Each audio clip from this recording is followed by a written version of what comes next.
Demi membela warga Palestina, Hizbullah Lebanon semakin intensif menyerang posisi Israel. Tercatat kini Hizbullah telah melancarkan 2.100 serangan ganasnya. Bahkan bentrok di perbatasan juga pecah hingga mengakibatkan setidaknya 15 tentara IDF dan 10 warga sipil Israel tewas. Dilansir dari The Times of Israel pada Rabu 19 Juni 2024, situasi tersebut diungkapkan langsung oleh pasukan Hizbullah dari Lebanon pada pekan lalu. Menurut Hizbullah, pasukannya telah meluncurkan 2.100 serangan ganas ke posisi Israel sejak 8 Oktober 2023 lalu.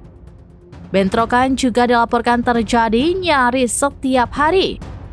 Bahkan dalam bentrokan terbaru, Hizbullah mengaku membunuh 15 tentara Israel. 10 warga sipil Israel pun dilaporkan tewas imbas bentrokan antara Hizbullah dan pasukan pertahanan Israel atau IDF di perbatasan.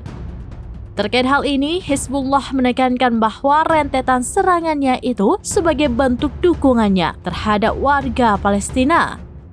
Hingga kini Hizbullah pun tegas menyatakan akan terus menyerang posisi Zionis hingga agresi di Palestina dihentikan.